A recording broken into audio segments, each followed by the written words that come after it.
All right. Good morning, everyone. Thank you for joining us on episode 103 of Blowback, Exposing Imperial Decline.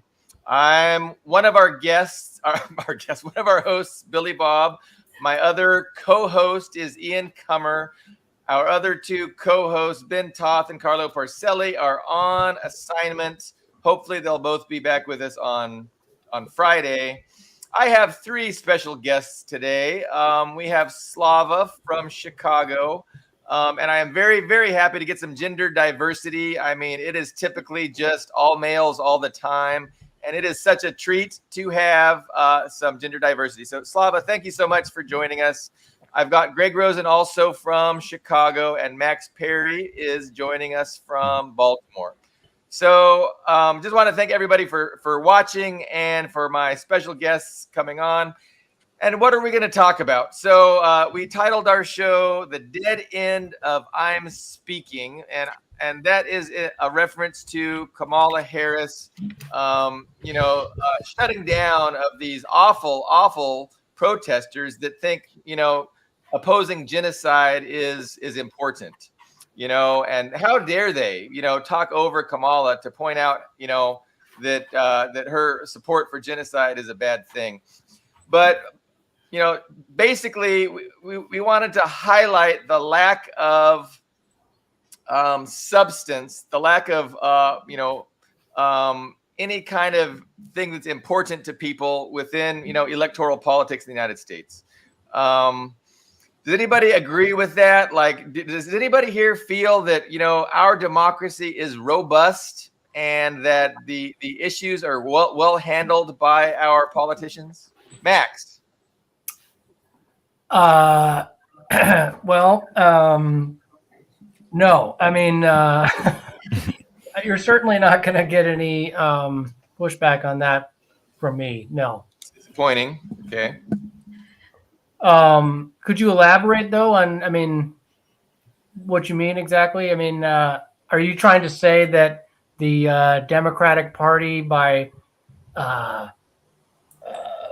autocratically choosing someone who couldn't even win a single delegate or primary in 2020 as the nominee after suspiciously holding the debates unusually early in the election cycle, and forcing this candidate down people's throat, that's somehow an affront to democracy, Billy Bob? Is that what you're saying? We're not about conspiracy theories here, Max, and I'm just probably going to ask you to leave because like you're just, it is absolutely beyond the pale for YouTube. No. We're trying to save democracy here, Billy Bob. If only Carlo were here, he could really We have a wide array of views on our from our co-hosts. So today I think we're probably all going to be in agreement. It does seem very rigged, right? Like it wasn't democratic at all, and it seems like a plan that was hatched a long time ago and put into place, like you mentioned with Biden. Having the debates unusually early, and then the media just does a 180, and all of a sudden the entirety of the media is attacking him. And, I was a little surprised. Like, I expected Kamala to be installed behind Biden within like a year in the first year of his presidency. And I was surprised he lasted 4 years. But then I was thinking that Kamala was so unpopular that they were going to ditch her and maybe install, Gavin Newsom or somebody like that. So I was still a little bit surprised that they made Kamala the person just because she had done so poorly. But it doesn't seem like it seems to be working for them. Like they have a lot of wind at their sails and there seems to be a lot of popularity. And as long as she can avoid taking a stand on any issue, it seems like, they could actually, challenge Trump and win in their process. But then I know Ian, for instance, says that, it doesn't even matter how people vote because they're going to select who they want to select as the winner anyway. And I am very sympathetic to that view, although other co-hosts might not be. Well, go ahead, Ian. Oh, okay. I was going to say, I mean, it's interesting to me how the news treats Kamala Harris as a candidate for the presidency and not a person who's already in the White House and should be judged on what she's doing now. They're like, this is what she's going to do. It's like everything she's saying she's going to do, she could do right now. It's a little interesting, I will say. Yeah, I think if go ahead, sorry. Slava. I just wanted to say that I was surprised that they didn't even try to pretend like they still have the democracy, right? And the people have a choice. Usually they've done that in previous years, right? They have given the choice to people. But this year they didn't even bother to bring Newsom or I don't know Michelle Obama. There were many choices, right? That people were pointing out to, but they're like, no, screw it. Let's just put Kamala. And I don't understand what's the point of the convention then. Like, I'm sure you're all familiar that in next week there will be DNC convention here in Chicago where I'm staying, and what's the point of this convention? They already have chosen Kamala. Like, what they're gonna do at the convention? There is a big march on DNC. Lots of leftist organizations are getting together, and they're all going to protest. Also, I don't understand what's the point of this march because this is a private, it's a corporation. They can choose whoever they want. All of these organizations who are trying to protest, like, do they think the DNC will listen to them? They have already chosen her, so I don't understand what's the point of both of these things, the convention itself and the march on DNC as well. Slava, I was going to ask you. So before the show started, you mentioned you come here from Ukraine 12 years ago, right? Yeah. How would you say your perception of American democratic processes and maybe even the parties specifically, how would you say did you have a certain viewpoint of them before you came here, and has that viewpoint changed at all now that you've been here 12 years?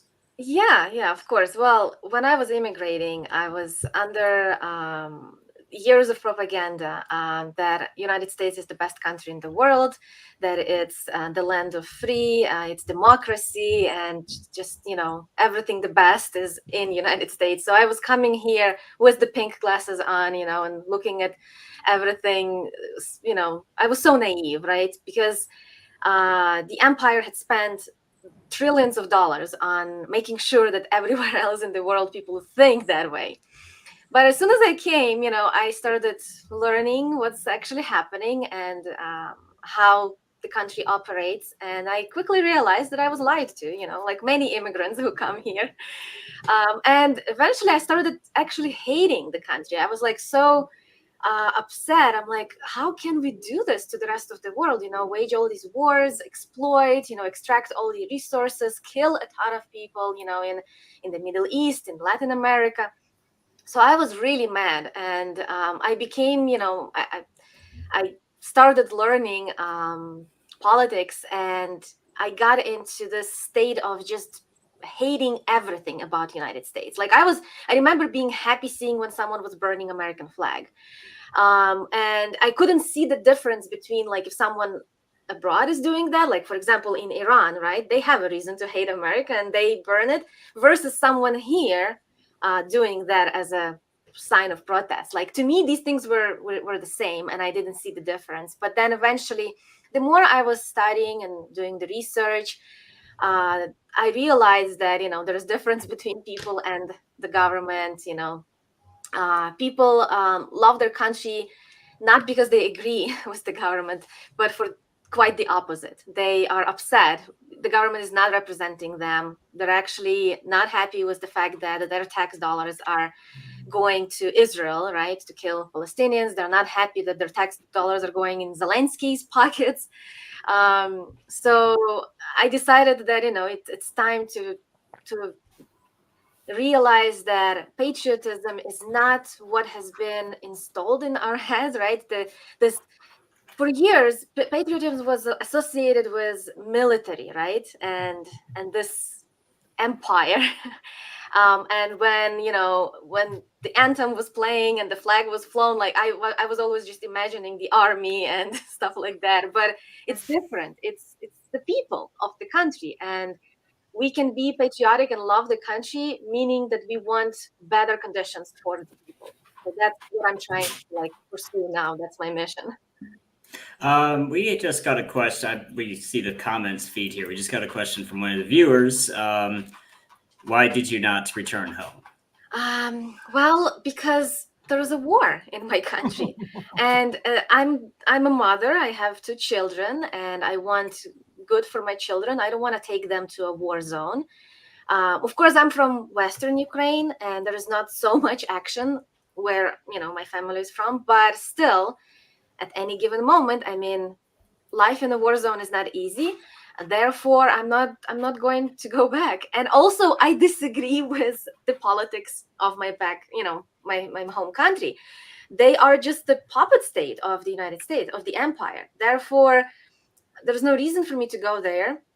I'm a Marxist-Leninist. They'll just kill me or put in prison. I'm surprised I'm still not on the kill list. That's infamous Mirotvorets list, right? Where all the journalists and political activists end up, as soon as they say something against Zelensky or his regime, people end up on that list. My colleague and friend, the editor-in-chief of the Revolution Report, Donald Corder, he has been on that list for quite a few years. And lots of people I know, they are on that list. So I'm sure eventually they'll add me there too. So for me, it wouldn't be even safe, to go back to Ukraine. So yeah, that's what I was going to ask you, actually. Yeah. Whether you're even able to, as an expat. I mean, obviously, I'm assuming you don't want. You were saying you don't want to go back and live there permanently, probably because you don't want your children to be conscripted into a press gang. But you're actually not even able to go back, and I'm assuming you maybe have family there still and friends and stuff. You're not even able to go visit? Wow. I mean, I could, but I wouldn't risk it. Yeah. Yeah, I do have family there. Just recently, I was able to help my brother to get out of Ukraine. For 2 years, I couldn't sleep good because I was worrying that he might be drafted and just thrown into the front lines, into the meat grinder. Like all young men, my brother is only 22. He's my younger brother, and for 2 years we've been trying to get him out. I mean, he was a student, so he was studying in university, and up until a few months ago, he had the excuse of not being drafted because he had the student ID. But as soon as that, he just finished the university, and now he wouldn't have the excuse. They would have drafted him. So we tried all kinds of methods, and illegal and illegal and all kinds of stuff. So he's still there. So he's still there right now. No, he just got out. Oh, he got out. Yes, last month he was able to get out. He's in Austria right now, so he's safe. And now I can relax because my father is over 60, so they're not going to bother him. Because the age is between 18 and 60, right? So I'm not worried about my dad. My mom goes back and forth. Like she stays in the summer in Ukraine, and then for winter she comes to Chicago to visit me, so she can travel. But my brother, I hope one day he comes here to the United States. But even if not, I'm still kind of relieved because now I know that he's not going to be drafted. Well, yeah, that seems. Go ahead. Haven't there been? Sorry, but I've been reading. I mean, I don't know how true they are, but I've been reading a lot of reports that Ukraine has been putting. The Zelensky regime has been putting a lot of pressure on European governments specifically. I don't know about Austria, but at least Germany to deport. What they see as draft order. Conscious objectors. Like your brother. Deport them back to Ukraine. So, I mean, hopefully Austria is not one of those countries that they're able to do that with. But I've been reading a lot of reports about, that it's like a press gang, that they're forcing conscription. And when conscious objectors flee the country, they're like forcing them to go back and fight. I think she might have frozen. Hopefully she'll pop back in. I was thinking the same thing. Like, it seems miraculous that she was able to get her brother out just a month ago. Like, I would have thought that would have been impossible to do because they seem so desperate to get every able-bodied person to the front. She's So I'm very, very fortunate to hear that she got her brother out successfully. Hopefully Austria, and he knows how to stay safe, and he's not going to go to any of those countries that are rounding people up and forcing him to go back to Ukraine. I was interested in the fact that you mentioned that you weren't a Marxist-Leninist when you first came to the United States. That's what it sounded like. And I mean, I'm the same way. Like, I wasn't even identifying as a communist. Like, I would have maybe voted for Barack Obama if I wasn't lazy the first time. And I liked Bernie Sanders. And, when I saw all that play out, I started just learning more and researching more and trying to figure out, well, yeah, what's going on? And I kind of just studied myself into Marxism-Leninism. Is that what happened with you? Or how did you end up identifying as a Marxist-Leninist? Yeah, sorry, my power went off for some reason and I had to disappear for a second. So yes, when I was in Ukraine, I wasn't into Marxism. I was actually quite religious. I was Jehovah's Witness for many years. And so when I came to the United States, I was still Jehovah's Witness. I was going, knocking on people's doors, trying to preach to them. And then I left that and I got married. So my husband has been Marxist-Leninist for many years. When we were dating, of course, I didn't know. And then little by little, we had many, first religious conversations, then political.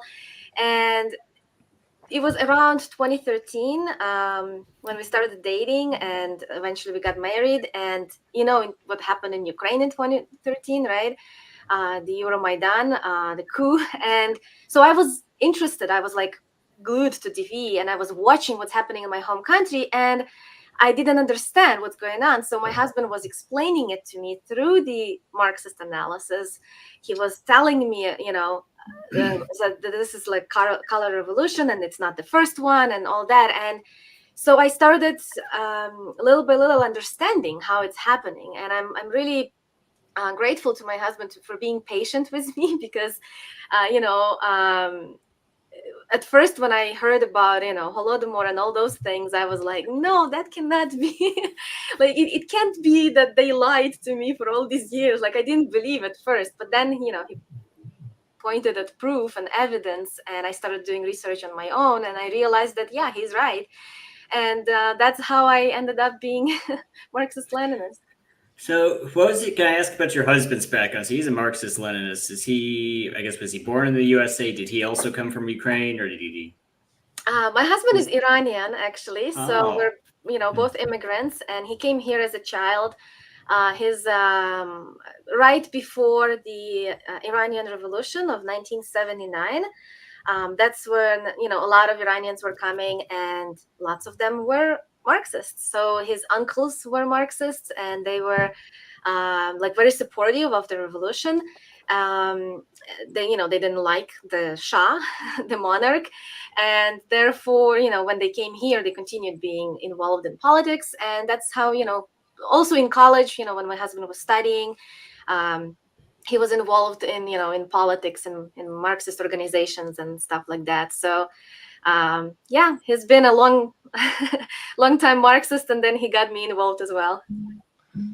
A lot of the communist Iranians that left were kind of forced out because they kind of opposed the revolution. But so I'm glad, I'm hoping that he was one of the Iranians that supported the revolution. You mentioned that he did, and that he is supportive of the the current government. At least, to a certain extent. Obviously, we can't agree with everything every government does. The foreign policy, right? So this is the way we look at it, both, right? We agree with the foreign policy of Islamic government, right, of Iran. But of course, their domestic policies are not even, we shouldn't even bother looking into them. It's up to Iranian people to decide what politics they want to have internally in their country. Who are we to tell them how to live, right? Therefore, that's same with Russia, right? Like, I support their foreign policy. I don't care what they do inside. It's up to them. Well, and also, just to add to that, a lot of course, yes, a lot of Marxists left after 1979. But, I remember just a few months ago when Ibrahim Raisi died, a lot of the Western left, was talking about how Iran under the Ayatollah, has repressed, various communists in the Islamic Republic. But then if you actually look into who they're talking about, like a lot of these people that were supposedly like thrown in prison by Raisi, they're talking about people who are in the People's Mujahideen of Iran, which had a Marxist faction. But the idea that organization, which is a terrorist organization, that has worked with the Mossad, and NATO has a base for it in Albania, and they're totally part of the regime change plans that the U.S. has for Tehran. That's who they're talking about when they go on and on, when they exaggerate the claims that the Islamic Republic repressed communists. Of course, yes, I'm not trying to say that that there isn't some kernels of truth to that, but I've found when I've looked into who they're talking about, usually it turns out to be people that were part of the MEK, which is a very, very Exactly. it's communist credentials. Even this breakaway faction are dubious at best. So You know who else put communists in jail? This guy. yeah. Good point. And they So that's a good point. And I've always assumed, the communists that give communism a bad name within Iran are the Western agents. They're the Trotskyists and they're not Marxist Leninists. They're the Western communists that are all more than happy to overthrow authoritarianism to support democracy. And when we talk about democracy, I mean Western democracy. So it's those kinds of communists, and those are the same kind of communists that Stalin had to deal with in the Soviet Union. Man, this is great, Slava. This is really fascinating to hear about your journey and your ideological journey, as well as your geographic journey. MK here has a question about your current nationality. How do you identify? And that's an interesting question. How do you identify? I mean, she's dragging us into identity politics, but Well, I am Ukrainian American, as Okay. it should be, I guess. I was born and raised in Ukraine. I lived there until into adulthood, right? I was already grown up when I moved to United States, but I consider myself American now because that's my country. I live here. My kids are growing up here, and I built a family, and I'm not planning to move anywhere. I want, it's funny how as soon as I talk about Marxism or communism with people, other socialist countries come up usually, like DPRK, China, Cuba, Venezuela, and the first thing people always say is, why don't you move there? Like, why don't you go to DPRK if you love it so much? I'm not Korean. Why should I go to DPRK? I'm not Venezuelan, right? I'm American. I have American citizenship now. I'm naturalized citizen. So why should I move somewhere, right? I want to build socialism here. They already have it over there. They don't have it in Ukraine, my home country. But if the war finishes and I see the movement to build socialism in Ukraine, I may join. Who knows? We'll see how things are going, right? But these are Ukraine and United States are both my countries that I consider close to my heart, right? So I'm not planning on moving anywhere else. So why can't you just be happy with oligarchy? I mean, what's wrong with allowing the ruling wealthy elites to control everything? Like, it's not enough for you, Slava? No. Only the leadership of the proletariat. That's it. No other choice. So to that end, I wanted to talk about the American Communist Party. I know you are affiliated, but did somebody? I think I just cut somebody off. Somebody was about to say something, and Yes. I do that a lot. I apologize. No, it's okay. I was probably going to say roughly the same thing as you. I was going to ask, where would you and maybe your affiliates the American Communist Party like to see the USA be in the next 4 to 5 years? What would you like to see change in that time period? The first thing it's to dispel the anti-communist myths as much as possible, because America has a long history of anti-communist propaganda, and especially the older generation, they hate communism. In the recent years, socialism, Marxism are not as bad words as they used to be, right? But still, lots of people hate it, and therefore, our mission right now, one of the first goals, is to make sure people understand it's not it's not that scarecrow that they've been scared with. It's so tell them that communists are not these weirdos, lazy people who do nothing and just expect the handouts from the government, right?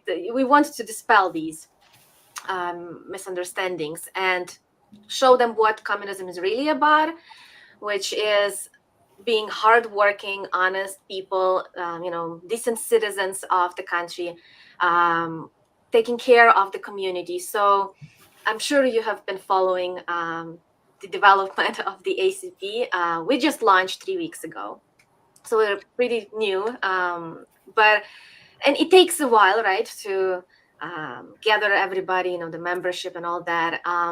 So we're still on the beginning stages of this, but already we have formed 13 chapters. So each state is its own chapter. So since I'm in Illinois and Chicago, I'm a member of the Illinois chapter of ACP, and we had already started doing some community work, being involved. Like last Monday, we went to the beach, the beachfront of Lake Michigan in Chicago, and we cleaned up approximately a mile and a half of the beachfront between Foster Beach and Montrose, and we collected like 10 gigantic garbage bags, those construction style garbage bags of trash. People were really happy to see us working and making our city cleaner and more beautiful. We're planning on doing stuff like that, volunteering and not just collecting trash, but helping, elderly members of the community. If some grandmas need their lawn mowed, we're going to be helping them. Last Saturday, on my street, we had a block party, which I'm not sure if you're familiar how it is. We block the street so no cars can go in and out, and everyone brings their grills and tents and tables out, and community just having fun, right? Getting together, communicating, talking to the neighbors. So I invited my comrades from the ACP as well, and we prepared baskets, like goodie baskets for the neighbors.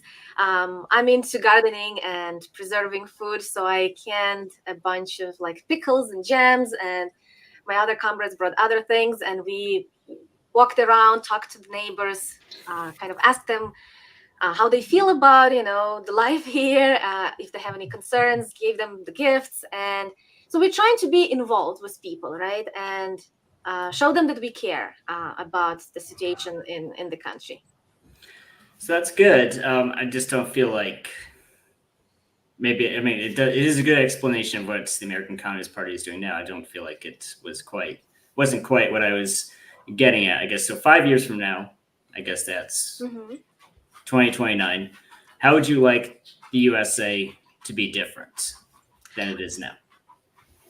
Well, I would like to have a revolution before then, but I don't think it's possible because the duopoly of the two parties has a strong hold on the American politics. So I don't think we'll be able to change class consciousness of people in such a short term.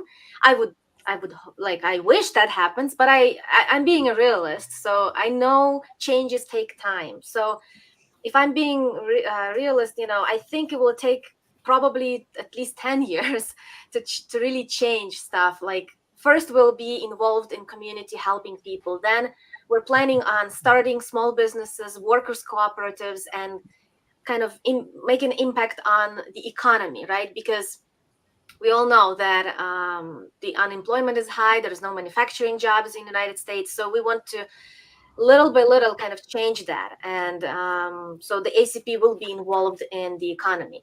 And then only after we kind of address these, like gain trust in the community, raise their class consciousness, so people see what communism is really about, only after that we'll be trying to, first on a local level, enter the political horizon, right? We're not planning to do it anytime soon. It will require some time. So we'll see. I mean, I'm optimistic, but I'm also trying not to be naive and think that in a year or two or even 5 we will have dramatic changes. There's already a few existing communist and socialist parties that identify that way. Why did you feel? Why was there a need to bring another one? And I am very unfamiliar with the actual existing parties that currently exist. I think there's a couple or a few maybe, but why the Consider need? yourself lucky then. So, but I want to hear that, because that's probably a little bit of a divisive topic, and there's probably people that might not agree, with the need for another party, or they're going to be in opposition to your party for various ideological reasons. But you want to just speak to why you thought a new party was a good idea? Sure. Yeah. I mean, there's many parties, as you said. When I was just building my way into Marxism, I was looking into all of them, and I just realized that none of them really speak about true Marxism, because in the end, they all just tail whoever Democratic Party is putting out as a candidate. And the CPUSA, the Communist Party of the United States, just now, they were backing Joe Biden, and now when Kamala was introduced, they have said to their members to go vote for Kamala Harris. I mean, what kind of communist party that is, right? Therefore, we tried to get our way into and change it from within, right? I'm not sure if you're familiar with infrared community, and Haz al-Din, he was trying to take over, right, the Communist Party of the United States, make the changes, but in a democratic way, of course. That was not possible. That when they realized that that's not how it's going to work. But what happened is by doing that, some people from the beginning were saying, no, you're not going to be able to do any changes. And that's what it happened. And they're like, oh, we told you so. Well, it still brought some results, because lots of people in the party were able to realize that there is actually no democratic centralism. They're not allowing it. So there's a Joe Sims clique gang, and he's deciding what he wants to do, and he's not allowing anyone to bring up their concerns and grievances. And at their last convention, which was also happening here in Chicago a couple months ago, I think it was 32nd convention of the CPUSA, they have basically demonstrated that they don't care about their membership and their grievances. But when the ACP was about to launch, many clubs, clubs are the chapters of the party, have left, and they have decided to join the ACP because they realized that the CPUSA is not going to represent their interests anymore, and they're disappointed with it. So yes, we have a lot of members, like former members of the CPUSA, and the way we're trying to portray ourselves is not like a new party, but they reconstituted the CPUSA. The original party, right? Because originally the Communist Party of the United States was a true Marxist-Leninist organization, and they were fighting for the people, for the proletariat of the United States.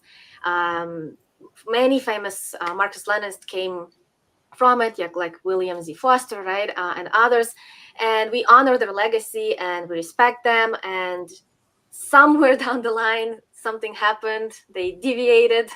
In the last few decades, the party has become completely different from what it was intended to be. So basically, we're claiming that we're the real Communist Party of United States, and they are just lost deviation. Yeah, I mean, if you say that there's advocating that their members vote for Kamala Harris, I mean, to me, yeah, I would totally reject them, and that's coming from someone who has no idea, even how many communist parties are out there. I mean, it sounds like this was the major communist party, the biggest, which probably by itself is very, very small. And then you guys were trying to, get some rational policies within that party. And when that became clear that was a dead end, you formed your own party, taking a lot of the members, or some of the members with you. So, I mean, that's a very interesting. Like, again, I didn't know any of that. And I mean, as you explain it, like, it sounds like something that I can totally support. I don't think there's any parties out there that take a correct line on North Korea, for instance, that North Korea is our comrades. We need to appreciate the sacrifice they're making, to not become vassalized. Go ahead, Max.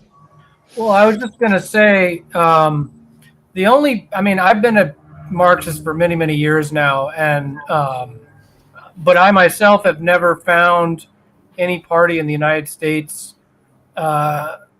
that I thought was up to snuff as far as being willing to commit myself to join. And that includes, the two parties that, the only two I ever even remotely considered joining, just because on international issues they seem to be the best among the pack. And that was the Answer Coalition affiliated parties, Workers' World, and its split group, the Party for Socialism and Liberation.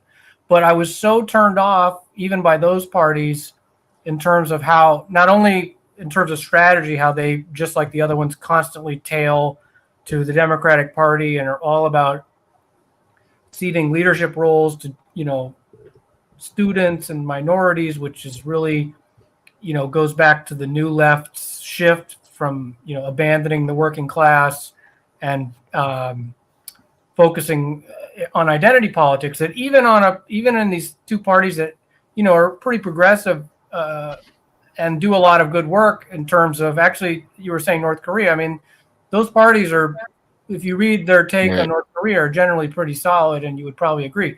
But then when you go to their meetings, at least I had this experience, we had to sit in a circle, and before we even discussed anything, we all had to give our pronouns, and it was just ridiculous. I mean, so they bear the stigma just as much as, not that I'm for disrespecting people, but it was just like, what are we doing here? It was clearly that their whole thing was about targeting a certain demographics that would otherwise vote Democrat, or from Bernie's movement or whatever.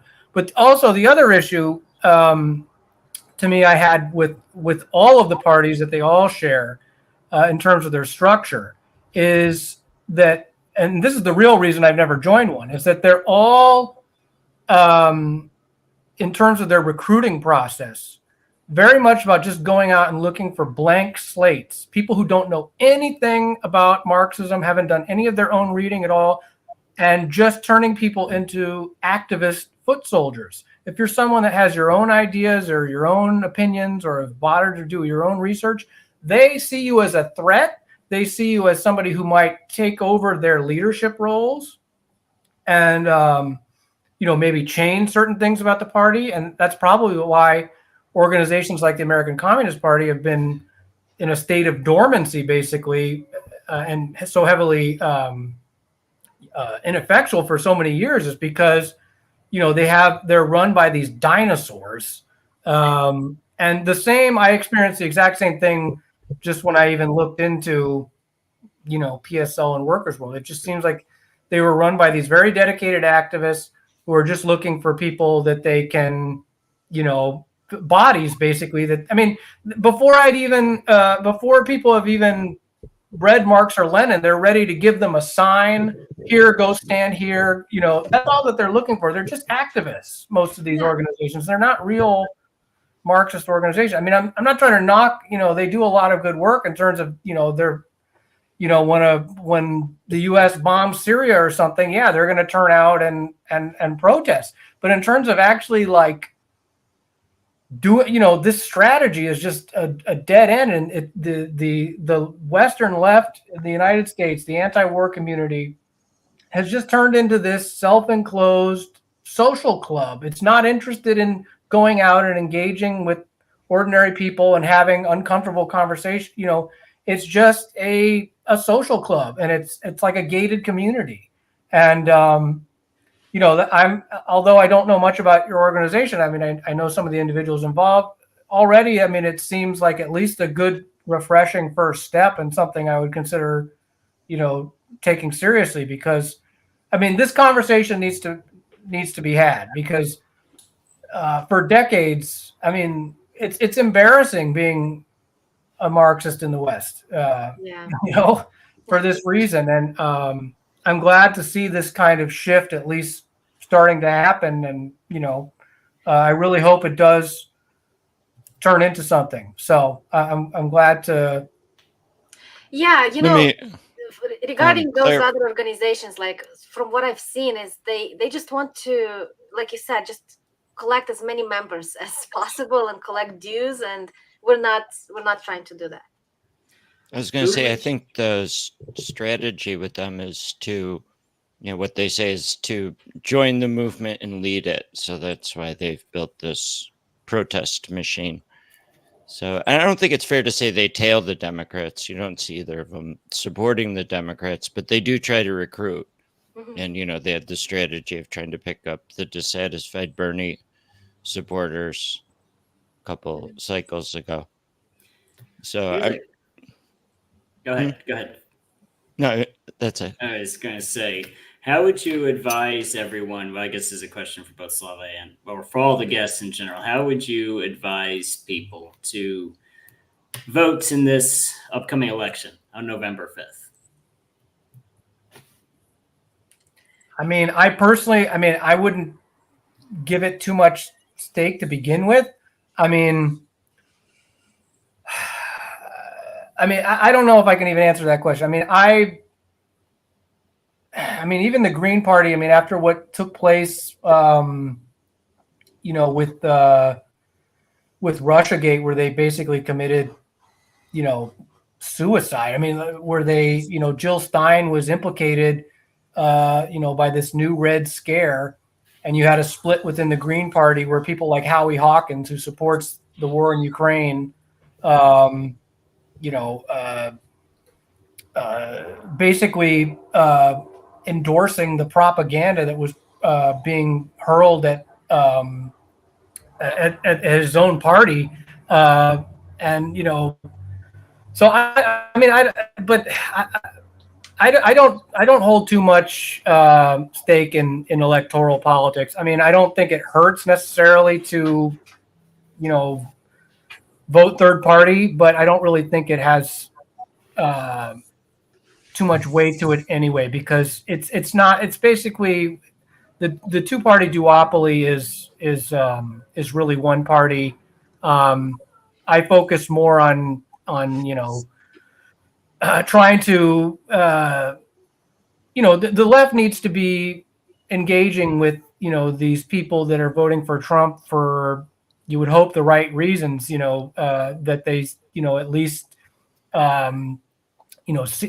when he talks about bringing back manufacturing jobs to the United States, or we shouldn't be spending so much money on the war in Ukraine and instead investing in infrastructure in the United States. I mean, obviously I don't believe that he genuinely stands for any of that. I mean, he was president for 4 years and didn't do any of it, but I do think it's more about engaging with his followers.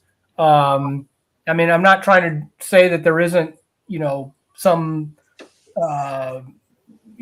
disturbing xenophobia as well in that, but there is potential there. I don't see how Trump supporters are any less likely recruits than people in the Democratic Party. And in some cases, I see them as more likely to be recruited, because at least they don't trust a lot of what is told to them in corporate media, and there's some level of skepticism there. So I just think the left has no excuse for not speaking to ordinary working people, especially in the Rust Belt states, the deindustrialized states.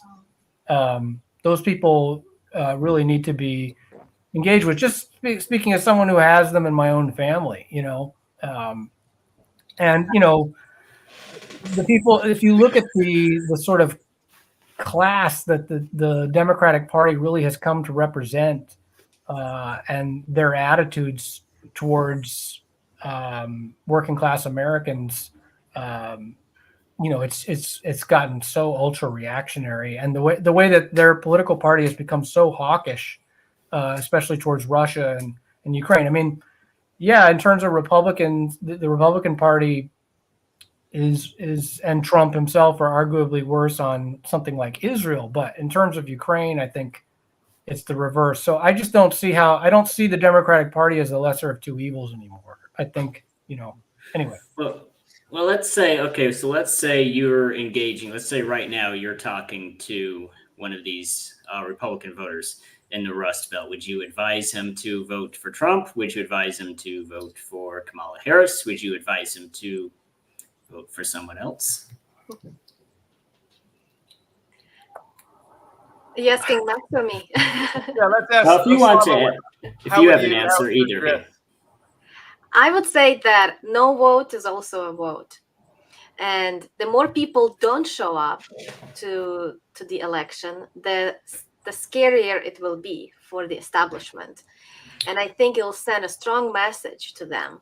The less participation there will be in the elections. So I tell people that if you don't agree with these choices that you're provided, you don't feel obligated to go and vote, because if you don't vote, that's also a message. That's your vote. You're saying that I'm not satisfied with the candidates that you're providing me with, right? And Trump's victory in 2016 was largely a protest vote anyway. I mean, the same thing even with something like Brexit. I think that those were largely protest votes. It has to be even more. Only then we'll be able to send them the message. And every government is scared of its own people. Like if they see that people are not buying their PS anymore, then maybe they'll start thinking, And as far as the Trump and MAGA, I'm sure you've heard of the slogan MAGA communism, right? I've heard I don't know how much yes. you know about it, but this slogan was used by Jackson Hinkle and Hazal Adin and the infrared community prior to the establishment of the ACP. And at first, it started a couple of years ago. And at first I was really skeptical about it. I'm like, why did they coin these two things? They're complete opposites, MAGA and communism. Like, what the heck? Like, doesn't make any sense to me. But then little by little, I started looking into it and I realized that it's actually a smart move, because so the MAGA communism was just like a slogan on Twitter, right? And just to get attention from people who were attracted to MAGA. Like you said, Max, people who believed that Trump wants to do those changes, bring the manufacturing jobs back, don't spend money on Ukraine war, right? It doesn't mean Trump was actually sincere in saying it or he was planning on doing it. We all know that he's part of the establishment, but at least people were hoping that he would do it, right? So there was this venue, this route that we could talk to them through, right? So, and explain to them that that's actually communism, right? Having prosperous economy, people being in charge of their manufacturing jobs, all that kind of, but using different words so they can understand. So MAGA communism was not, it wasn't the fact that we're supporting Trump, of course not, and we never told anyone to go vote for him. We're still despise him and his Zionism and all that, but it was just a way to address his crowd, his people, those who listened to him, and we were successful in a lot of people who hated communism didn't understand it at first. They were able to understand that actually what they want is communism. They just don't know that it's called communism.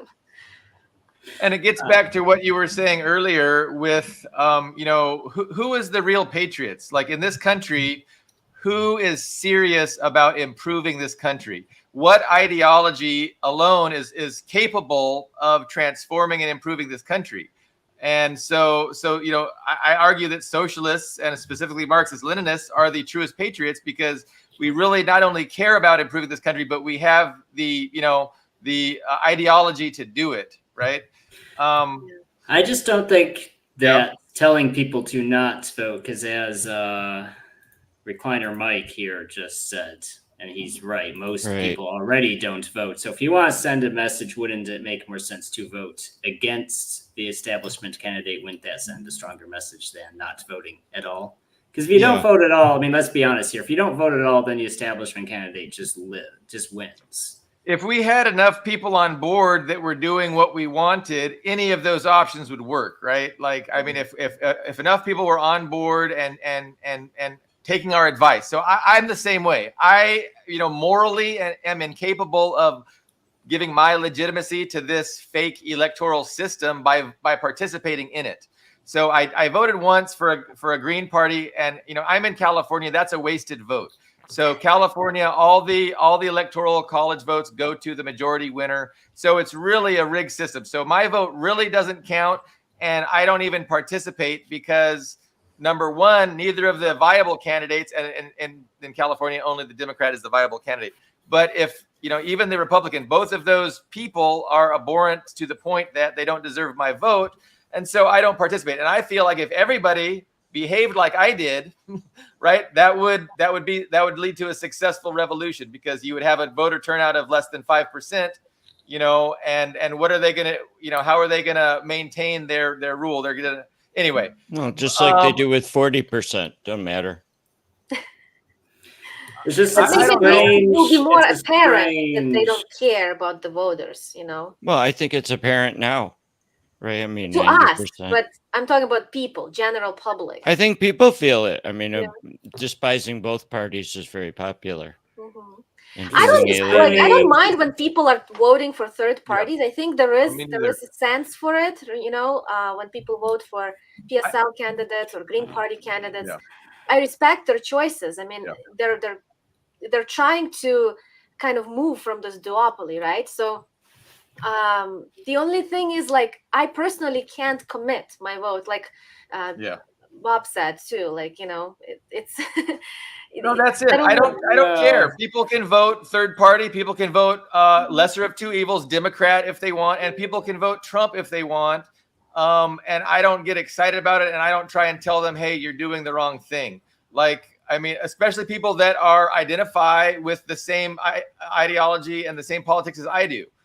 Because I see that, there's thoughtful, considerate people that choose to vote Trump, choose not to vote at all, choose to vote third party, or even choose to vote for Kamala, that I think are comrades, and I don't want to exclude them because of this issue. Like, it's not that big of an issue. It doesn't, it doesn't have a big impact on things. Here's the problem. So, Right. It's great to have barbecues. It's great to raise awareness. But when you have, because we have this election now, right? We can't create a viable third party in 3 months, right? So I think everybody agrees with that statement. Yeah. So you have two main duopoly candidates on certain issues, like Israel. It's hard to say which one's better than the other, but we have Ukraine. One candidate is very clearly at least marginally better than the other candidate. Isn't that enough to make a decision on who to vote for if foreign policy Or is? at least he's saying, he was in power already for 4 years. And yes, he didn't start another war, credit to him for that. But he continued the 7 that were already there. And he continued supplying Ukrainian neo-Nazis with weapons and money. So accelerated. Yeah, like every one of them. And right? Obama actually didn't. Trump was the one that started that. Exactly. Well, there was no maiden when Obama was in power either. Yeah. That's why.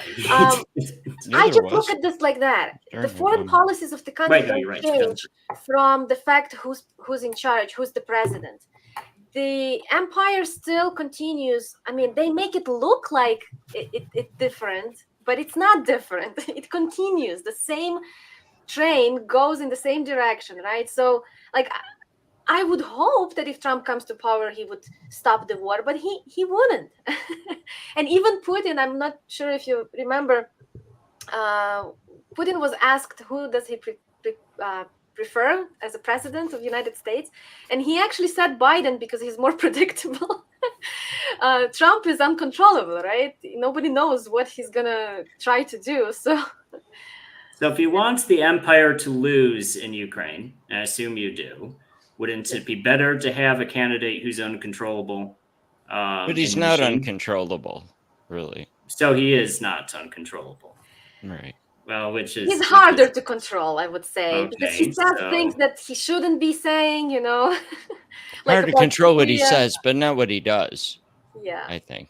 Yeah, he just says the quiet part out loud. That's it. Mhm. He's Yeah, I think he's a bad manager. They want a more efficient manager of empire. He's a loose cannon.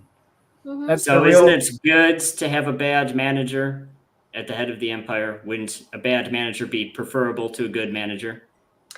I think that it is Yeah. actually for the benefit of the empire to allow Trump become a president now, because they're already losing in Ukraine, right? I mean, they have been from the beginning. Ukraine didn't have any chances, and right now, because of the Israel and Palestine situation, they have to send money and weapons to both Ukraine and Israel, and as we all know, they don't have enough weapons. They can't keep up with the production that Russia is doing, right? And also Russia is getting help from China, Iran, and other countries, DPRK now.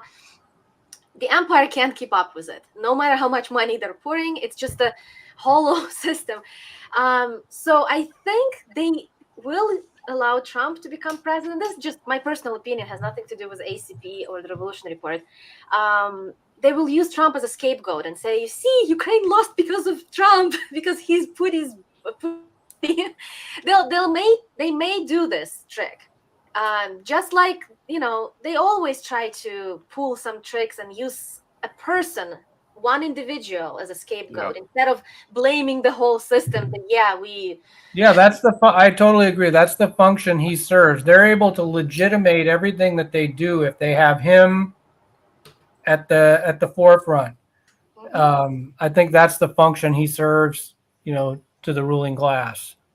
And, that's why he was allowed to come to power to begin with. Yeah.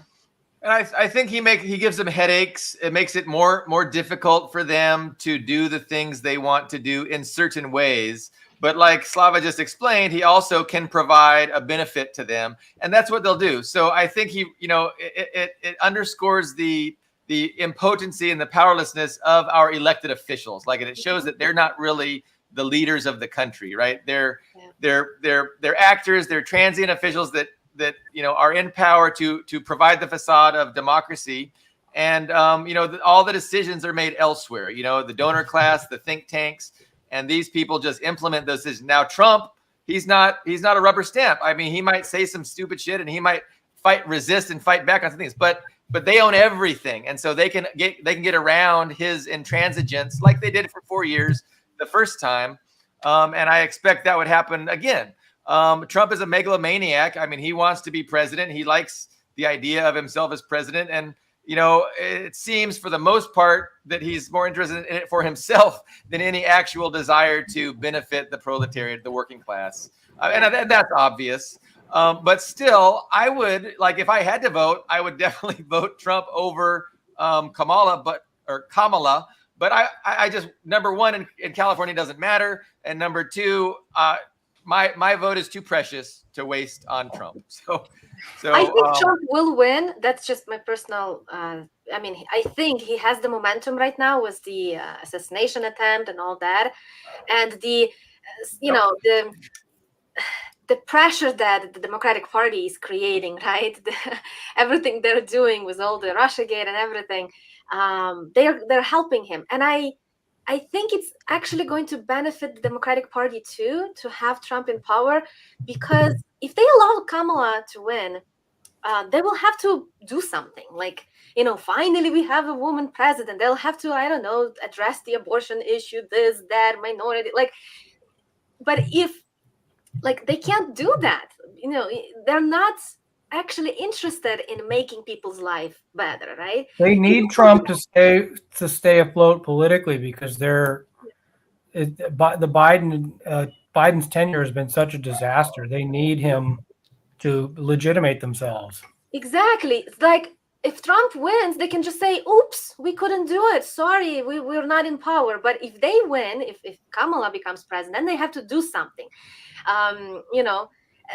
they're not interested in it. They just want to keep the facade that they're fighting their, work party of the workers, but they're not actually going to do anything about it. So I don't think I mean, I think any having Trump basis. obviates the need to do something, right? I mean, Biden did absolutely nothing. Kamala doesn't even have a program to do something. Yeah, I but don't they could think afford there's to fight any because basis to say Democrats are ineffective. We haven't. I mean, Obama engineered Ukraine. Joe Biden was Obama's point man. Mhm. He was in Kyiv when Maidan happened. Yeah. Then we had Trump for 4 years. Then you had Biden, war in Ukraine, escalation in Syria. So I just feel like there's not a concrete answer here. I mean, because in Russia, Americans are very good at organizing protest votes in other countries. Even when Navalny was in prison, they said, hey, vote communists, because that was the party they wanted those protest votes to go to. So I would think in the USA, there should be a concrete answer for if there's a protest vote, who should it be for? Because USA, the State Department's very good at doing that in other countries. I just feel like if there's going to be a serious political movement in the USA, it should be equally organized in telling people who that protest vote should go to. So I think that's something moving forwards the ACP needs to have an actual concrete answer for who should the protest vote for should it be. Yeah, once we establish a base and once we are stronger as a party in a few years, everything's possible. As of right now, that's not on the horizon because we don't have enough presence. And there are more important things to worry about, right? Like I said in the beginning, we need to make sure people understand we're not these bad people, bad and lazy. we actually are good citizens. So that's our priority right now. And little by little, we'll be able to touch hearts of Americans and make sure they understand what communism is about. In other countries, like in Russia, for example, people are not scared of communism. They're familiar with it. So there's different kind of situation over there. Also, the Communist Party of Russia has been doing good work they're the second most popular party after United Russia, right? Putin's party. So they have a presence. In the United States, the Communist Party has been falling at less than 1%, less than tenths of 1% and stuff like that, right? For years. So we don't have communists in the United States haven't been a strong force for decades. And generally, Marxists don't see elections as important. So, I mean, if somebody asks not me, in the United States anyway. I mean, it's a completely it's an irrelevant question as far as I'm concerned. To the the communist movement, whatever's left of it, sorting out its own mess has very little to do with who people choose to vote for whatever reason in the 2024 election. To me, it's just like an irrelevant question. Yeah. We don't want to participate in bourgeois elections, but when we don't have enough presence in the country, right? If there is strong force, then it may be important, but not at this stage. And in terms of if somebody asks me, I say not voting is fine. Also, Jill Stein or Claudia de la Cruz, the PSL candidate. I don't think it's right to vote for either candidate who supports genocide. That's a good answer. I liked what Slava said at the beginning. Our focus is on kind of, undermining the anti-communist mythology that just permeates our society.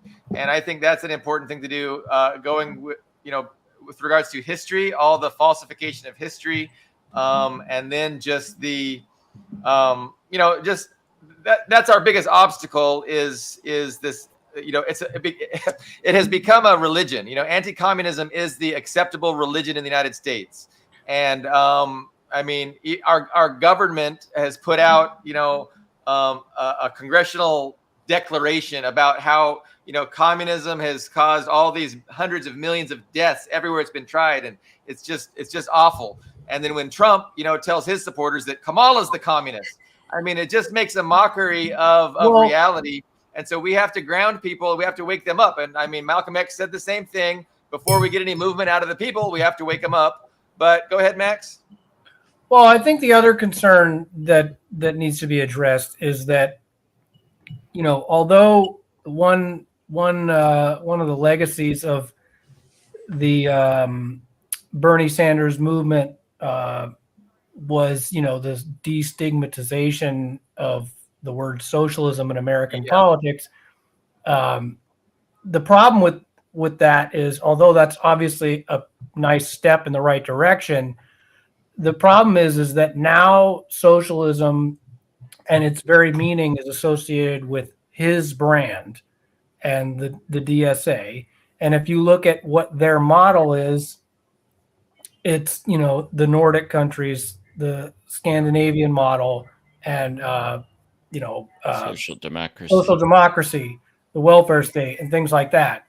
So, but at the same time, I think that organization, I don't know how reliable the statistics are, but there have been a lot of reports that their numbers have really gone down since, their elected officials, their most visible members, did things like voting to send arms to Ukraine and largely, they haven't even fought for a lot of the domestic stuff that, was supposed to be. They haven't even fought for that, let alone, push back against the Democratic Party agenda, the establishment wing. They are basically part of the establishment wing. And so, of course, a lot of their, genuine supporters or people who've joined that organization are very disappointed.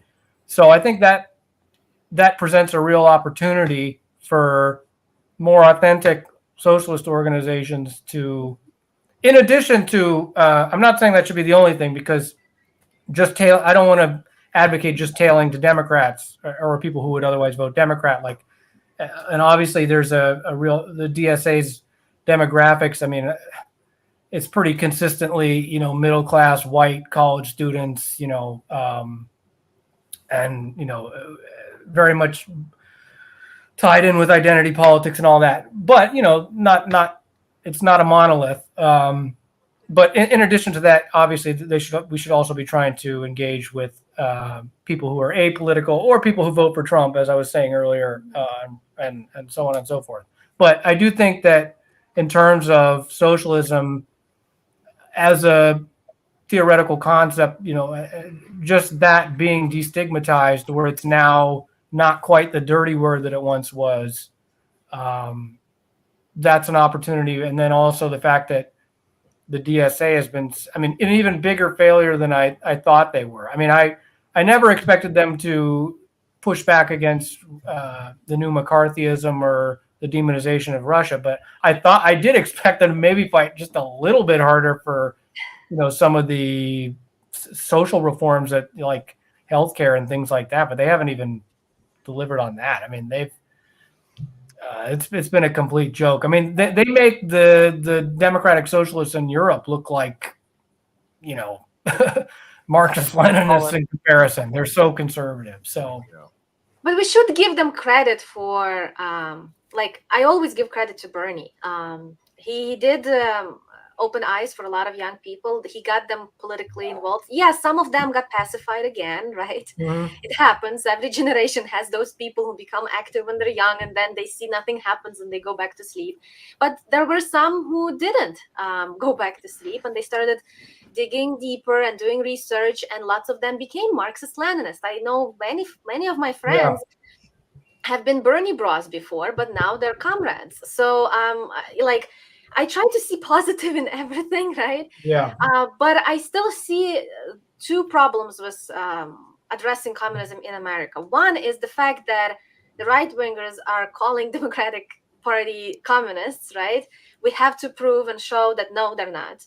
And the other thing is Americans in general think that communism is anti-American in its core, right? Somehow, they've been told that America is different, exceptional. This idea of American exceptionalism, that no, capitalism is its true nature, and we shouldn't even look into communism or Marxism. And If you don't mind, I would suggest to people who think like that to read this book.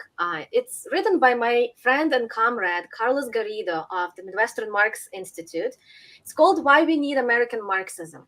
In this short, small book, he describes that it is actually in United States culture core to be revolutionaries. We were the first who got, the revolution of 1776 has a big importance. And there were a lot of good kernels, revolutionary kernels in our history that we should uphold. Of course, like every history, there is bad stuff too. I mean, we had slavery and all that. But we have a potential. This country has a potential. And we should kind of focus on those good kernels and try to explain to people that the Constitution, we should live up to it. Like right now, we don't, nobody lives up to it in this country, especially the ruling class, of course. So we can, communism is compatible with America, and it's possible, and we should fight. And Marx himself, when he was writing, he cited the United States as the most ideal place for a communist society, not even more so than Western Europe, and certainly more than the places that the revolutions were successful in Eastern Europe and China, which were largely agrarian, backwards places. So the United States was, the revolution was progressive, right? So we should always look at the things that happen in history, when there's feudalism and we see a bourgeois revolution, that's progressive in that context, right? Yep. Right now, it's not progressive anymore, but now we're due for socialist revolution. But back then, bourgeois revolutions were a good thing. So a lot of self-described communists, maybe not a lot of Marxist-Leninists, but some Marxist-Leninists are very unhappy with the slogan of MAGA communism. And I think there's a bit of, anti-Trump sentiment that just makes them reject that. But I've always been of the approach that, as communists, of course, we want to make America great. And of course, we need to have an outreach to people who support Trump, especially those people that support Trump due to their hatred of the ruling establishment. And there's a lot of hatred to the ruling establishment. And those are the people that we definitely need to reach out to. And so I've always been extremely fine with this idea of MAGA communism, and I've always been supportive of that approach. But I know people have, very different views on that. And maybe we can get Greg to articulate them. Well, yeah, the term is, I think, puts a lot of people off. Plus, the concept of patriotism, I think, is, is worthy of further discussion. Even within the Marxist tradition, there's, a lot of mixed, particularly in an imperialist country, about patriotism. And, and if we look at the founders of Marxism, Leninism, there wasn't patriotism. One of their first acts was to break up the Russian Empire, which to me was a lot less oppressive in a lot of ways than the empire we have here. So I would disagree that they were trying to break it up, the empire. They wanted to take over, the rule. No, but they didn't see. No, they absolutely dissolved it. They didn't cede the former territories of the Russian Empire. Unconditionally. There was a debate about this, and this is why we have the whole problem in Ukraine now, is because, yes, Ukraine was under, the Russian Empire, but Ukrainian nationalism was intrinsically linked with the development of European fascism. And Lenin and Luxemburg, I've written about this, they had a passionate debate.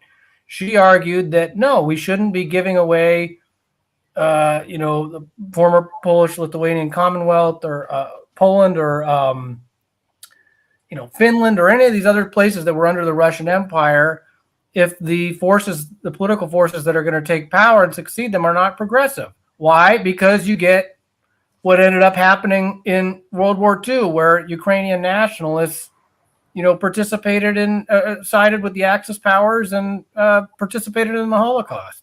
So I don't think we should be, making the same mistake again. I mean, so I don't know. Well, maybe to clarify, Max, what you meant. So this debate about Finland, about Ukrainians, what was your disagreement as opposed to what was done? Well, I think that in retrospect, it was a colossal mistake.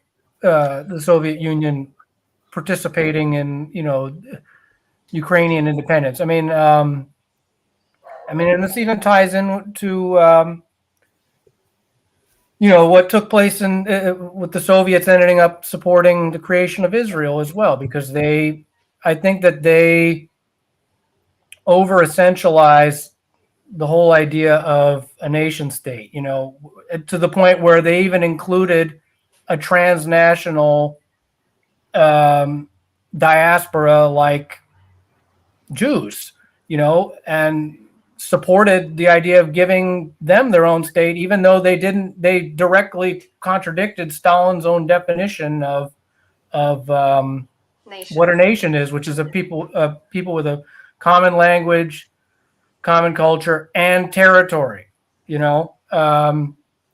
and so I think there were a lot of mistakes made in regards to the national question. I'm not saying that that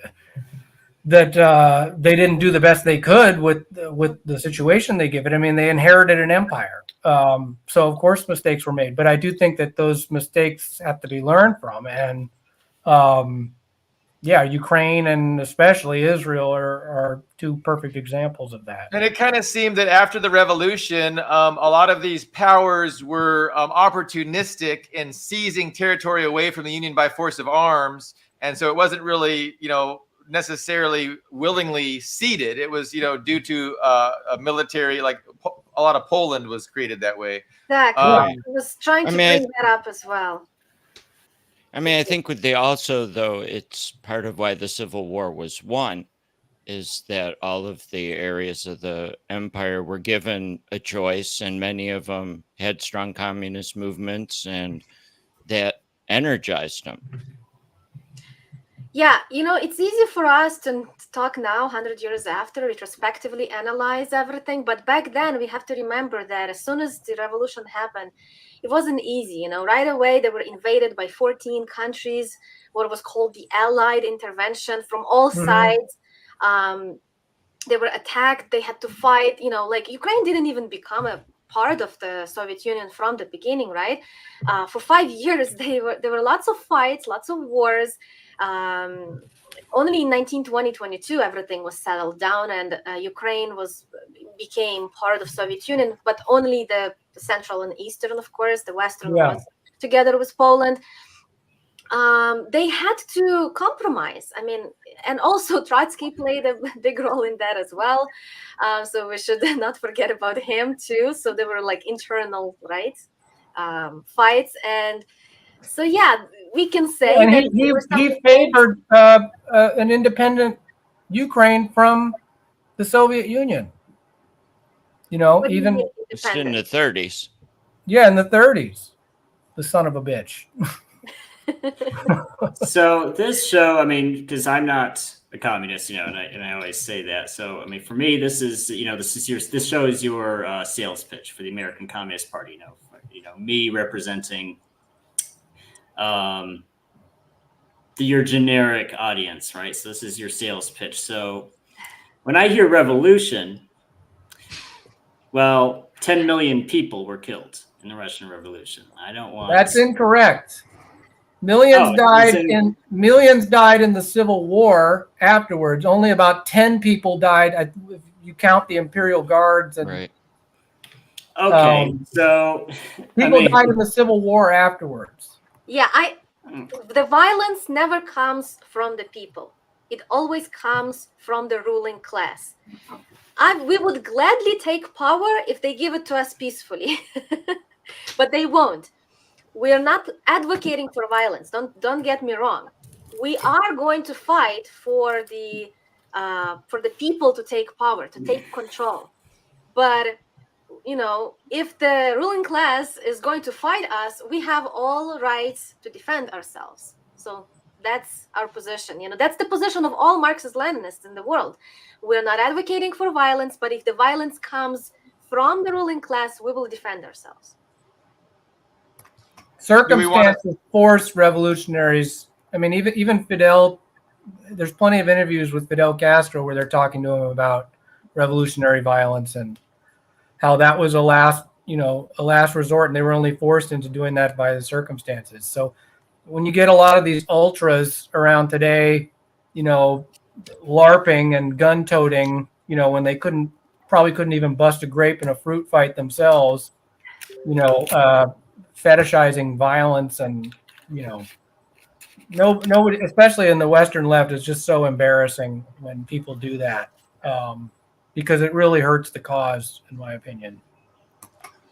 But ultimately, I mean, are we going to struggle for democracy? Are we going to struggle to overthrow the dictatorship of the wealthy elites? Or are we just going to allow them, to maintain their rule? And so as a Marxist-Leninist, I am advocating of struggle, and I know that they're going to fight and die. The ruling elite are going to fight and die to maintain their disproportionate share of wealth, power, and privilege. And that's their decision. And so they leave us no other decision is the thing. And if we could just do it democratically, we'd be more than happy to. But, so that's my argument against people that are blaming communists for violence, right? It's never anything that we're serious about democracy. We're serious about change and the necessity of overthrowing the wealthy elites and their dictatorship. But, they're the ones that make violence the only option, right? Exactly. And this is not the first time in history that we have trying to do something like that, right? When the capitalism was paving its way, right, and trying to crush the feudalism, it wasn't overnight. It wasn't like, the capitalists came and took power with no blood. It took several hundred years, right, for feudalism to be completely crushed and capitalism, one revolution after another, one after another. So the same way, like when people ask me now, like, oh, but we've tried communism in other countries and it failed. Well, yeah, we've tried capitalism in some countries. In France, it failed. And, it failed at first in many countries because it was crushed by the ruling class who didn't want to give up power, by the feudalists. So the same way right now, we're witnessing with the capitalists, the ruling class right now, they know that capitalism is in its latest stage, imperialism. According to Lenin, who predicted it 100 years ago, right? We actually are witnessing it right now, that it's crumbling. It cannot sustain itself anymore. But they keep fighting for it because they don't want to lose the power. Eventually, we will be able to win. When it's going to be, we don't know. But, it'll take some time. I just feel this is, again, I'm the skeptic in the group here. Because we've had 80 minutes. I just don't, I'm not hearing concrete positions because there are concrete problems. I absolutely agree. The system's falling apart rapidly in real time. But there are concrete issues. There's the issues of foreign policy. There's the issues of inflation and de-dollarization. There's the border. There are concrete issues. I'm just not here. At this point, if the ACP, from what I've heard so far, maybe this is a wrong and unfair statement, but it's sounding more like a brand than a platform, if that makes sense. Well, I see where you're coming from. Yes, the party is, again, I want to say 3 weeks old. So we don't have everything laid out yet. We are planning a national convention. It's going to be sometime at the end of September, where the plan, the policies of the party, everything will be laid out and it will be all transparent. So just please bear with us. We're new on the market, and it will take some time, but we'll present all our positions and policies. I'm going to give you one more week. If you haven't fixed our country within the week, I'm done with it. That might be a bar too high, but that's my bar. No, Ian, come on. You're not being, what's that word? Realistic. You know, like, look, our situation in the United States, in the West, is so, I don't want to say hopeless, but it is so overwhelmingly against us, with the way the establishment press is dominated by the billionaires, the way they have for generations and generations really brainwashed and indoctrinated people. Like, that is a big obstacle to overcome. And for people that, you know, have an interest, like, this is part of a movement that you can join that is actually going to allow you to do positive work, where you don't have to hold your nose and think, shit, I'm working side by side with somebody who promotes genocide in Israel, you know, or you know, the Kamala Harris, or the, you know. So I don't know. I think if we lower expectations, understand the you know, the huge mountain that is ours to climb in this country, and then be appreciative of all the other real advances that are taking place, you know, in the international sphere, because that's where the big things are happening. Eventually, we'll be able to make some movement with domestic politics, but I mean, I think, you know, I'm not sure what you want from any political party, much less a communist party, much less a communist party that's 3 weeks old. Ian? Well, we already made some international moves, to be frank. Like our international secretary, Christopher Halali, he has traveled to Russia, made some connection with the Russian Communist Party, KPRF. He also went to Georgia and talked to them. One of our executives, Jackson Hinkle, actually two of our executives, Jackson Hinkle and Carlos Garrido, traveled to Venezuela 2 weeks ago for the elections. They were the observers. They made some connections over there. Jackson Hinkle, some dude defending the Bob Avakian cult in the comments. See, this is the kind of shit that we have to overcome. Like, the U.S. is so backwards because we got people like this dude in the comments. It's just like, this is what the American left is dominated by, this kind of mentality. I'm sorry, Slava, to interrupt you, but it's just... No worries. Yeah, I was just trying to say... Neat point, this guy in the comments was able to interview Maduro and had a really nice conversation with Maduro, and he was able to bring a lot of attention to what the United States have been trying to do in Venezuela, right? And even he was... You know, they were trying to get him killed, kidnap him and get him killed. There was the Colombian mafia after him. They were trying to, there was even a bomb planted in one of the hotels where delegates were staying. So it was, you know, they're really trying to mess with Venezuelan politics. And to answer the RCP, I'm not very familiar with Bob Avakian, but as far as I know, I mean, they are Trotskyite organization. This is what I've heard. So I'm not sure if maybe I'm wrong. Forgive me.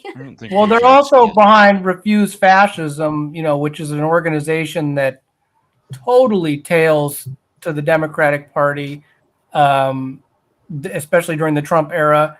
And the RCP is one of the classic examples of one of these cult-like organizations that just gives Marxism a bad name. Yeah, they might do some good local organizing, as the commenter is saying, but all these parties do good activism and local organizing. That's the whole problem with them. That's all they do. They don't do anything else.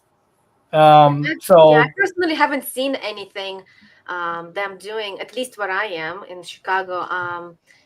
And also, what do we mean by the organizing? Like, if we only mean going to protests, I mean, they stand in a confined space, they hold some signs, and they whoopie-doo. That's all that the left has been doing for decades. You know, we're trying to do something new here. If you want more of the same, you know. Yeah, I mean, there is time and place for protest, but if that's all you're doing, it's not enough. Also, how are you conducting those protests? If you're going to block the highway at the peak hour in the morning when working class people are trying to get to work, that's not going to make you any friends in a working class people. So like, I despise those type of protests of blocking highways and trying to disrupt the people. Like, if you want to protest, go in front of the elected official's office and protest, because you're protesting his policies, don't disrupt people's work, you know? So like, yeah, I don't like those type of things.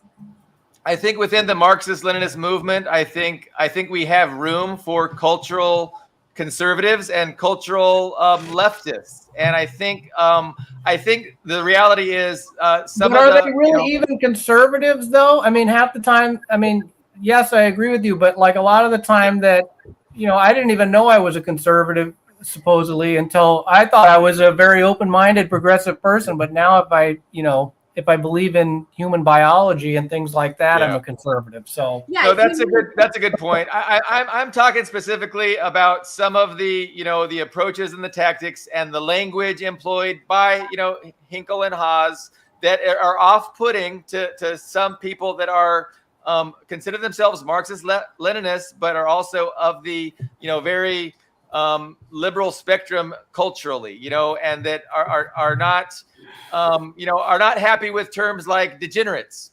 And I think it's tough. It's tough. I mean, and I see both sides, but we can't let that be a wedge that keeps us from uniting. And I think that's a problem that we have to overcome as a movement. We have to figure out how to overcome these cultural issues. And it is tough because as someone who was brought up in the Christian church and working class and hard work, and these are all good, normal, we're just normal, but to find out that normal actually means fascist is kind of surprising. Exactly. But no, I mean, I'm definitely like you. Like I see of myself as liberal without any hate, no hate at all towards anybody. And if it makes you happy to do this or to do that, I'm all for it. I will respect your pronouns. I mean, I will, but I don't want to force others and call them fascists if others choose not to. It's just tough cultural issues, and it's easy to use those issues to divide people. And what we need is unity. Exactly. I don't know how to. This is the main criticism. yeah, we know the work. We know the work that PSL and RCP do as activists, dude. We get it. Yeah, there is a Referring lot to of criticism dust, about yes. ACP because of the people who are involved. I get it. I personally don't agree with Jackson Hinkle and Haas on everything. I don't agree Right. with No, me neither. anyone, even with my own husband. We don't agree with everything. It's life, right? We have disagreements, but we can cope and learn how to live together, how to coexist. As long as we unite on the primary issue, primary contradiction, which is imperialism, right? As long as we understand that that's the main issue, cultural stuff doesn't really matter that much. Like I mean, I am pro family values, I'm traditional in that perspective, but I still I don't mind what people do in their private life. I don't care. They can call themselves whatever they want. They can practice whatever they want. It's not my business. As long as it's not being pushed on me, right? And I'm being forced to do something that goes against my beliefs, then I'm fine with it. The way that some people are tweeting, we've all done some stupid stuff on the line, right? Like I'm glad there was no Twitter when I was really young, because I would have posted something I would be really embarrassed. So we should give break to people for the way they're tweeting. Most of the comrades at ACP are really young. They may do something like that. So what? Like, we all do. We should forgive each other. We should understand. And if someone has something to say to Jackson Hinkle, they're more than welcome to go and debate him, argue with him. Like, why are they doing it behind their backs? Right? Like, I had a disagreement with Jackson Hinkle on women's issue. I was arguing with him openly in front of everyone. I wasn't trying to create some separatism and sectarianism and talk behind the back. That doesn't make any sense, right? We should be open and bring our grievances out, right? Yeah, no, the discussion is important, and a lot of these discussions are censored, and so it's just important to have them and out, frankly, and out in the open. And they are very important, and it's how we're going to work past these divisions. And I know they are young. It's making this about individuals. Anybody that's making this just about Haas or Hinkle are trying to distract from the real issues at hand, which is, the left needs to address these problems that have been plaguing it, and rendering it largely. I mean, it might as well. It's completely isolated it for decades. So, I mean, saying none of the leadership of ACP has done any positive organizing apart from growing platforms online by tailing reactionary social views. Okay. I disagree. Yeah. No, I'm going to disagree. So that's a pretty blanket statement. I don't think Hinkle is older than 23. He might only be 22. Like, he is a young man, and I am very impressed with what he's accomplished. Now, he said some stupid shit that I disagree with, but no, I support him, and I think it's a good thing that he's as popular as he is, saying the things that he's saying. Same with Haas. I mean, Haas is not even 30, I don't think, and man, he's got a powerful grasp of ideology. I've seen him debate other ideologies, and I'm impressed. His there writing. are older comrades in the organization, on the executive board of the organization, like Christopher Halali, who has done a lot of organizing, a lot of work in his previous party, PCUSA. There's also Noah Krachivik, who has been Marxist-Leninist for years. He has been done a lot of organizing and work. So there, the party is not all about Hinkle and Haas, right? Right. They are members of the party, and they're doing their part, and we're doing our part, and we're willing to cooperate even if we disagree on something, And yes, we're still new, but we're already organizing a lot of communal stuff and different conferences. Like at the end of this month, I actually invited Haas to speak at the Revolution Report conference here in Chicago. So Donald Corder is coming. He will be talking about his recent trip to the DPRK, where he went together with President Putin. I'm sure you have been following that trip. So Donald will be talking about that. Christopher Halali is coming to talk about his experience in Donbass and Russia recently, also as of last month. And Haas will be speaking as well. So everyone who's in Chicago area, please join us August 31st. Message me for address. That's the opportunity to kind of bring your disagreements, if you have any, and discuss it with us. We're open. We're not hiding somewhere. We're having these meetings, these conferences for people to come and meet other like-minded or people in opposition, and kind of through the talk come to the mutual conclusions. What's the best way somebody could get in contact with you? Is Telegram the best way, or? Yeah, you can message me on Telegram. I go under Ukrainian Socialist on Twitter as well. You can also message any of the accounts on different social media, the Revolution Report. I run those social media accounts, so I'll be able to answer your messages if you contact me on the Revolution Report. Or you can email to us at info@therevolutionreport.org. So this has gone better than I had imagined. I want to thank everyone for participating. Does anybody have any last words before I wrap it up? Well, I mean, I thought Compact Magazine, Thomas Bozzi wrote a very fair little article on, what is MAGA communism, that kind of clears up some of the questions about it, as far as like what it means as a phenomenon and what it signifies. I mean, I don't think he's a Marxist-Leninist, but I thought he wrote a kind of fair little assessment of it and what it means. But yeah, I just think that the attacks on, the organization in its infancy, including by people in the comments, are really just counterproductive, and they. I'm curious to hear more about what the organization has to offer, and it seems like a good positive first step. So yeah, I thank you for sharing with us. I'm looking forward to hearing more about it. Do you have a card for Ian? Because I think Ian's been persuaded. He would like his membership card. Oh yeah, for sure. Okay, overstatement. Mm-hmm. We're only accepting Marxist-Leninists as of right now. We're not a mass organization. Okay. Oh no, that's interesting. So we're not even. You mean you're not going to restrict membership into your organization based on what their opinions on social views are? You're not going to go, you have to be pro this, pro that, pro this before you can even become a member. If you're Marxist-Leninist, Yeah. I'm sure we agree on most I thought of it. we were supposed to be judging communism on what their opinions were on transgender bathrooms. Damn. We actually have transgender people of color. People I know. I'm just making because fun we of were the way. accused, we were accused of having no woman in the organization or in leadership position, which is not true. We were accused of having no members of LGBT. That's also not true. So I'm just laying it out there, that yes, we have everybody, and we accept people who are Marxist-Leninists, who are anti-imperialists, and they're familiar with our positions. Greg, any comments before we wrap it up?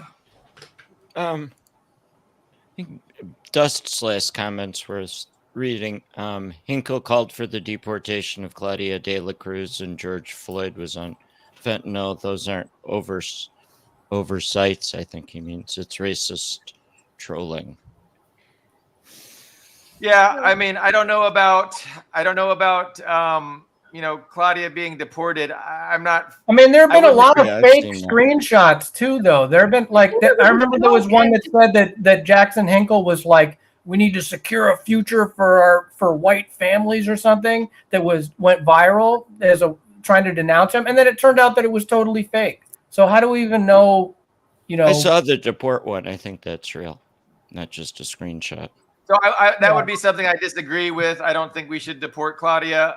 George Floyd, I think it's technically correct that he was on fentanyl, but I don't think that's important. Like why enter into that phrase? So that, I mean, I wouldn't agree with the tactic that Hinkle's using, but I mean, he's not lying about George Floyd. No, Greg, it's tough. I mean, I get it that these people can be polarizing, but I think we have to have some tolerance, some patience, some understanding, and recognize that he's a because guess what? You're gonna hear that kind of stuff from ordinary Americans when you engage with them. You're gonna hear shit like that.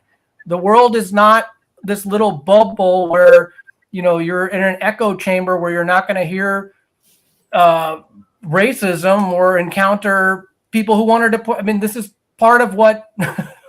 Hello. From the Communist Party, we hope Max, that Lenin had disagreements with other members of the party, right? The Bolsheviks were not united on all questions as well.